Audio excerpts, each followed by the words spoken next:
ভাই ভালোবাসা কাকে বলে? ভাই ভাই দয়া করে আমার ভিডিওটা টানবেন না, আমার কাছ থেকে শুনেন যে ভালোবাসা কাকে বলে। এই ধরেন আপনি ফেসবুকে একটা পোস্ট দিলেন, আপনি ভীষণ অসুস্থ।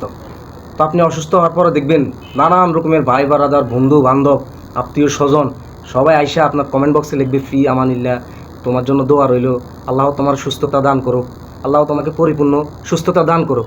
একেবারে ভাই বিশ্বাস করেন, এই পর্যন্ত আপনি আপনার পরিবার ছাড়া, আপনার পরিবার ব্যতীত এই পর্যন্ত আপনি কি কখনো দেখছেন যে আপনার কমেন্ট বক্সে আইসা কোনো বন্ধু বা ভাই বারাদার আইসা বলছে কিরে তোর কী অবস্থা, ভাই কেমন আছেন, আপনি শরীর অসুস্থ শুনলাম ফেসবুকে পোস্ট দিলেন, আসলে কি অসুস্থ ভাই? এই পর্যন্ত কি কখনো মানে এরকম এই রেসপন্স পাইছেন?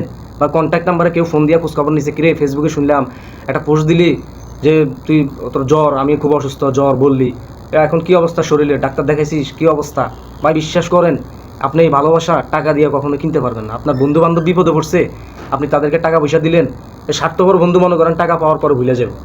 কিন্তু আপনি যারা মনে করেন আপনার ইনবক্সে আইসা আপনার পোস্ট দেখে আপনার ইনবক্সে এসে আপনাকে কমেন্ট করে বলবে, মানে ইনবক্সে এসে আপনাকে মেসেজ করে বলবে, আপনার কন্ট্যাক্ট নাম্বারে ফোন দিয়ে বলবে কিরে কী অবস্থা ভাই, কী অবস্থা আপনার শরীরের, বন্ধু দোস্ত তোর শরীরের কী অবস্থা, শুনলাম অসুস্থ, ফেসবুকে পোস্ট দিলি, কী খবর টবর, ডাক্তার দেখাইছস।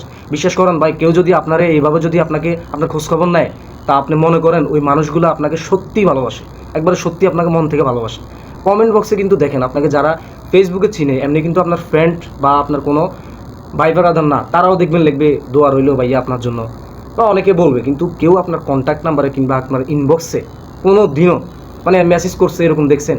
প্রায় সময় দেখবেন এরকম হয় না। মানে আপনার আত্মীয় মানে নিজের পরিবার বাদে, নিজের ব্যক্তিগত পরিবারের সাবজেক্ট আলাদা। পরিবার তো আপনি মরে গেলে আপনার পরিবারই আপনার পাশে থাকবে, আপনার দাফন কাফনে কেউ না থাকলেও আপনার পরিবার আপনার পাশে থাকবে, আপনার পরিবার আপনাকে দাফন করবে, সব কিছু করবে। আবার 40 দিন পরে যখন 40 কদম হাইটা গেলে এই পাড়া প্রতিবেশী আত্মীয় স্বজন সবাই কিন্তু দূরে চলে যাবে। আপনার যারা আপনার ভালোবাসে, আপনার পরিবার, তারাই একমাত্র আপনার কবর জিয়ারত করবে, কবরের দোয়া করবে। আপনি একটা জিনিস ভাই চিন্তা করে দেখেন, টাকাওয়ালা ভালোবাসা বিভিন্ন রকমের মানুষের অভাব হবে না, বন্ধু বান্ধব ভাই বারাদার অভাব পড়বে না। আপনি মারা গেলে 3 মাস পর, 6 মাস পর, 1 বছর পর এখনকার মানুষ কখনোই আপনার কবরে গিয়ে কবর জিয়ারত করবে না, একমাত্র যারা আপনাকে ভালোবাসে তারা ব্যতীত।